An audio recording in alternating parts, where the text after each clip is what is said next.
The text came through while I was loading my tackle box into the truck, 3 days before my 67th birthday. Dad, we're going to keep your birthday dinner small this year. Just me, Craig, and the kids. You understand, with Craig's promotion, things have been hectic. We'll do something bigger next year.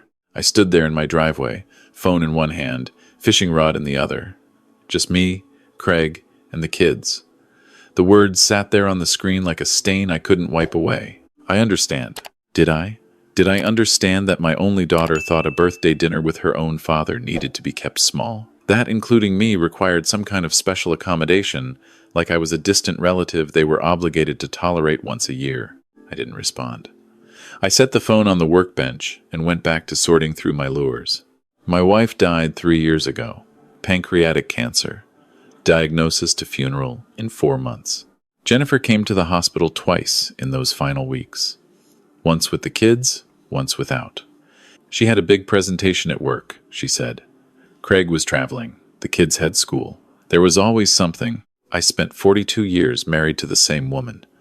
42 years of knowing that when I came home from the factory, someone would be there. Someone who wanted to hear about my day, even the boring parts. Someone who laughed at my terrible jokes and didn't mind that I fell asleep during movies. And then she was gone. The first year, I barely left the house. Jennifer would call every couple of weeks. "How are you doing, Dad?" In that careful voice people use when they're asking but don't really want to know. I'd say fine, and she'd sound relieved, and we'd talk about the kids' activities for a few minutes before she had to go. The second year, I started going to the diner on Tuesday mornings. There was a group of guys there, all around my age, all retired from the same manufacturing plant where I'd spent 33 years. We'd drink coffee and complain about our knees and argue about baseball. Nothing profound. But it was something. Marcus had lost his wife to a stroke 6 years earlier. Tom was divorced. Eddie's wife was in a memory care facility. We were all navigating versions of the same thing.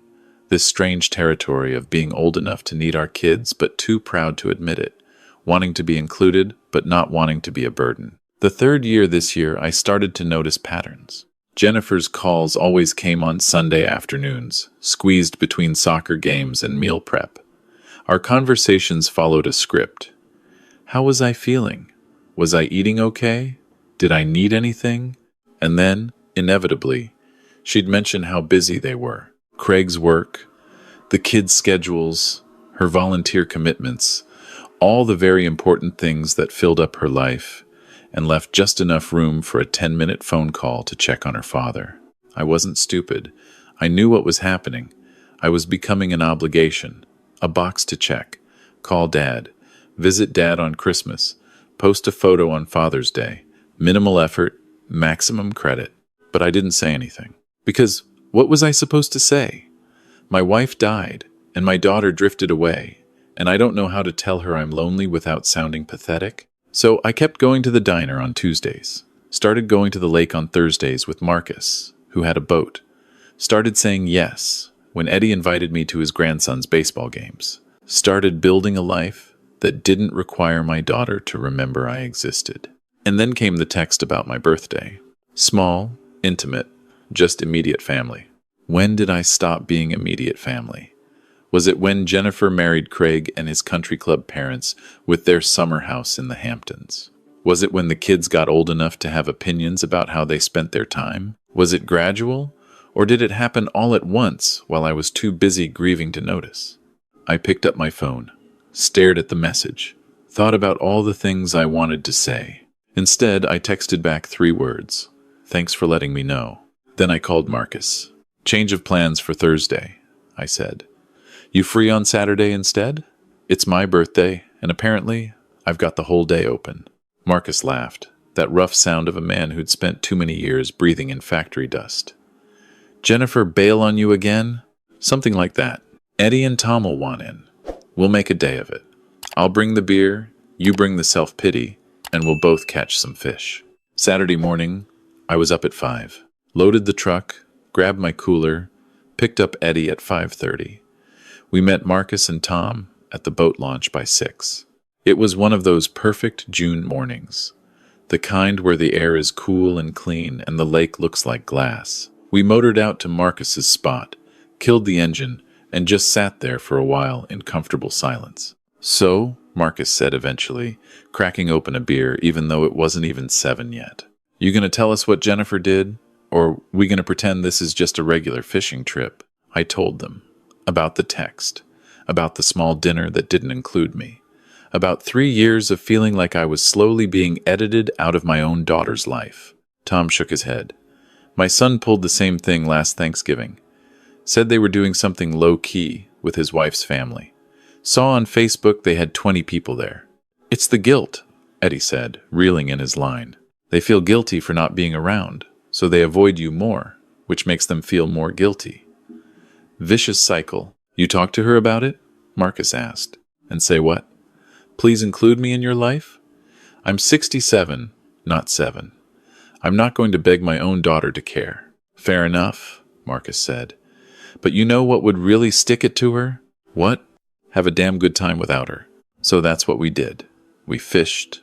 We drank beer. We told the same stories we'd told 100 times before. Around noon, Marcus pulled out a bakery cake he'd stashed in his cooler chocolate. My favorite, which he remembered even though I'd only mentioned it once.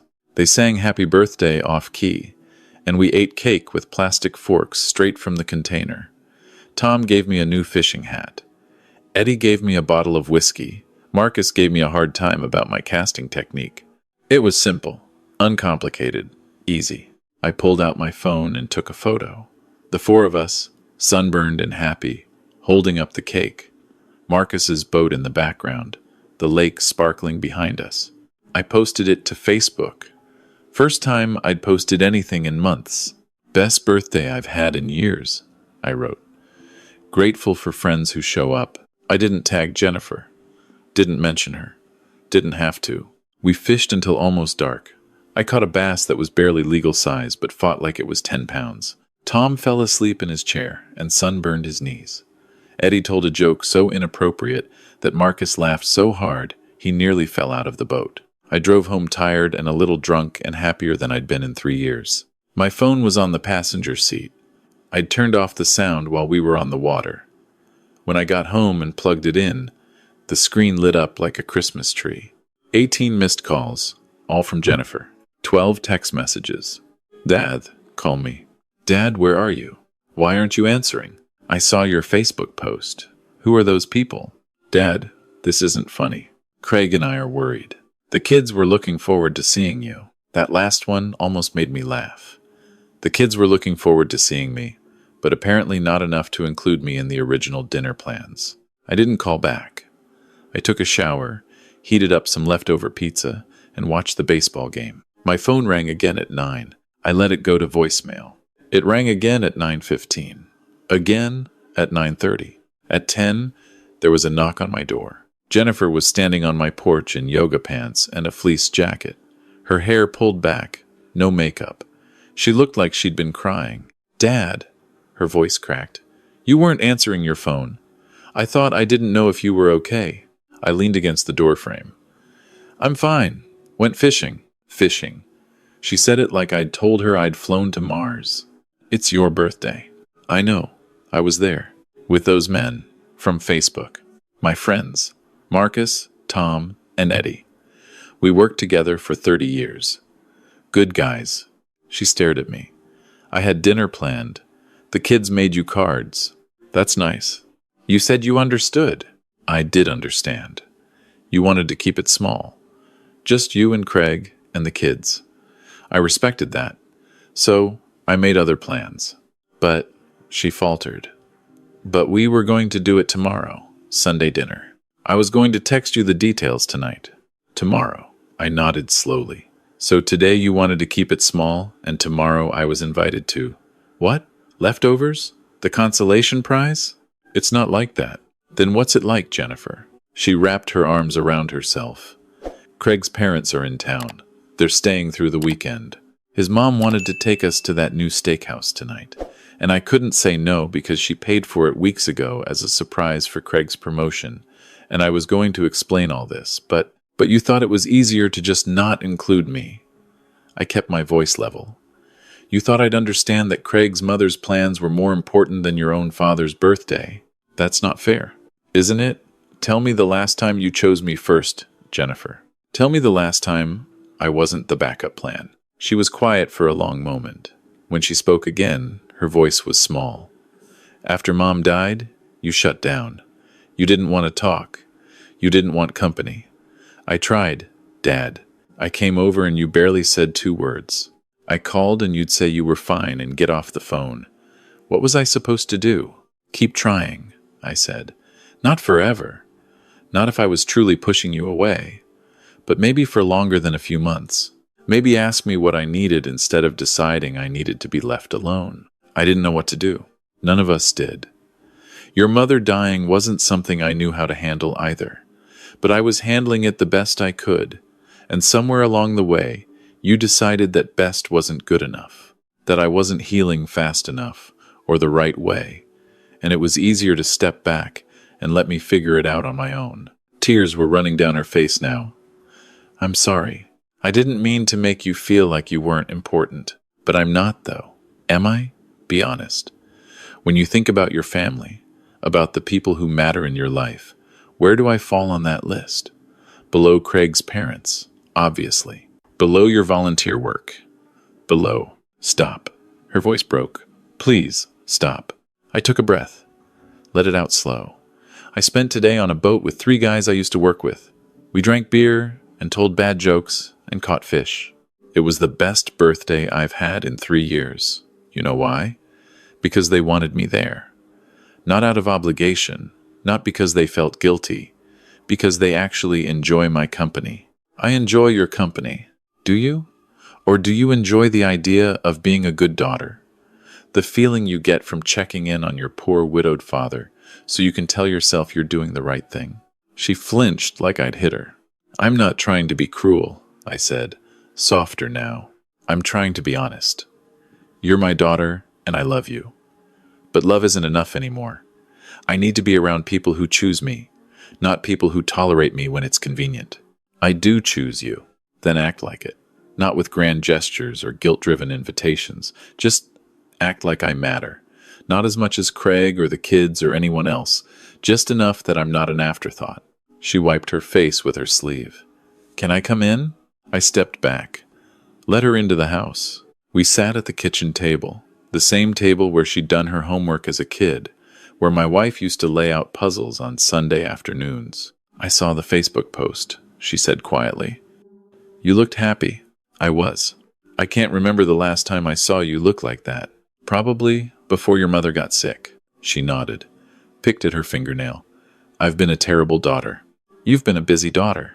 There's a difference. Is there? I thought about that. Yeah, being busy is circumstance. Being terrible is choice. You chose to prioritize other things. That's not terrible. It's just honest. I don't want to lose you. You're not losing me. I'm right here. I've always been right here. The question is whether you want me here as a real part of your life or just as someone you check in on to feel less guilty. Real, she said immediately. I want you as a real part of my life. Then it has to change. Not drastically. I'm not asking you to upend everything. But I need to know I'm not just a burden you're managing. You're not a burden. Then stop treating me like one. We sat there for a while, not talking. Outside, a car drove past. Someone's dog was barking. Finally, Jennifer said, Tell me about your friends, Marcus and Tom and Eddie. So I did. Told her about Tuesday mornings at the diner, Thursday afternoons on the lake, Eddie's grandson, who was being scouted by college baseball teams, Marcus's terrible golf game, Tom's ongoing war with the squirrels in his yard. She listened. Really listened. In a way she hadn't in years. They sound nice, she said when I finished. They are. Do you think, she hesitated, would they mind if I met them sometime? Maybe came fishing with you guys? I smiled. They'd probably give you a hard time. But they'd like you. Even after I've been such a bad daughter? Especially then. They've all got kids who've let them down in one way or another. They'd appreciate the effort. She nodded. Took a breath. Okay. New plan. Next Sunday. Real family dinner. You, Me, Craig, the kids. No Craig's parents. No other obligations. Just us. And I want you to tell me more about your friends and your life and all the stuff I've been too busy to ask about. That sounds good. And maybe if you're not busy, we could do something next Saturday too? The kids have been asking to go to that arcade place, and I thought maybe you'd want to come. I'd like that. She stood up, hugged me, and it felt like the first real hug she'd given me in years. Not the quick, obligatory kind. The kind that meant something. I'm sorry, Dad. For all of it. I know. I love you. I love you too, kiddo. After she left, I sat at the table for a while longer. Looked at my phone, at the Facebook photo of me and my friends. All of us grinning like idiots with cake on our faces. 43 people had liked it. 22 comments. Most from people I hadn't talked to in years. Old coworkers and neighbors. All saying some version of looks like fun or happy birthday or glad you're doing well. I thought about my wife.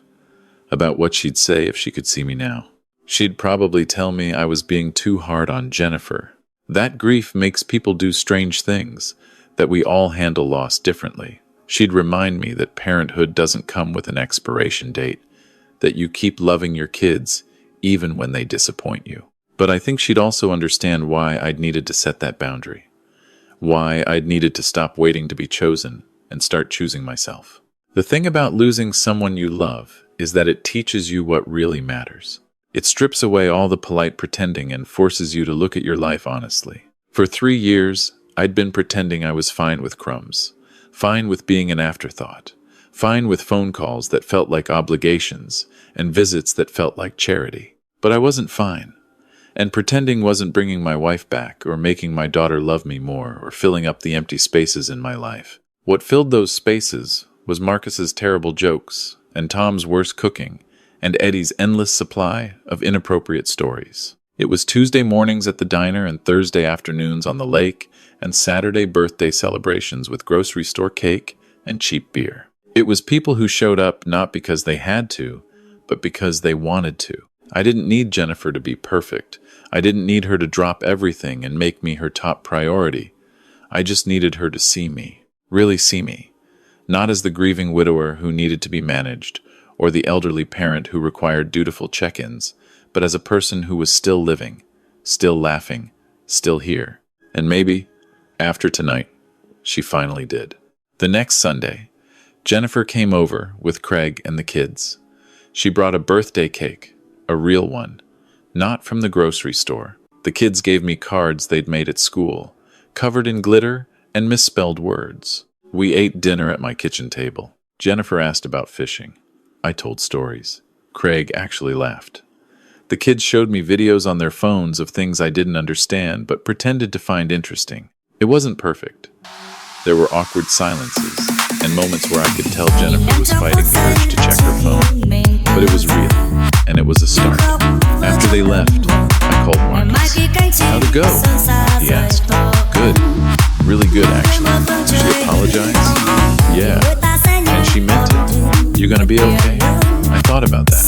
Looked around my kitchen, at the dirty dishes in the sink and my wife's recipe card still tacked to the bulletin board, and the photo on the fridge of me and my kitchen towels. Yeah, I said. I think I am. Because here's what I learned.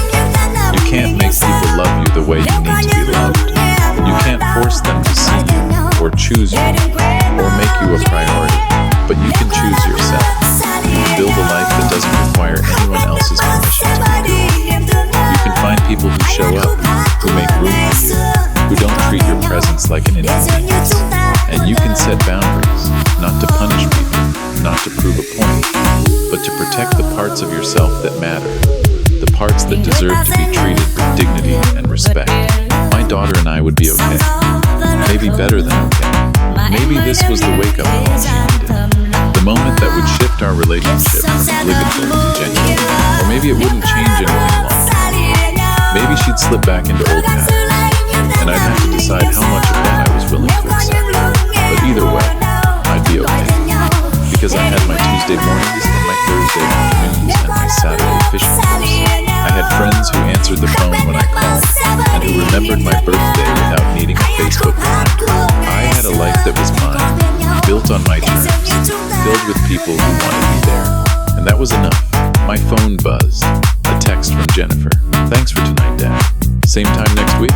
I smiled, typed back. Sounds good.